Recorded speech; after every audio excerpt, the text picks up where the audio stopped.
தானாய் போனதடி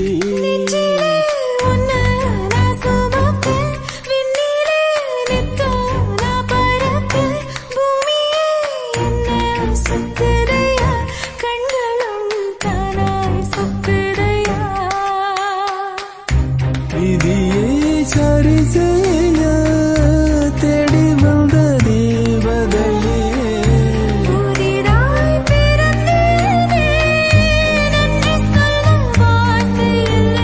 உள்ளூரு உதராசாத்தி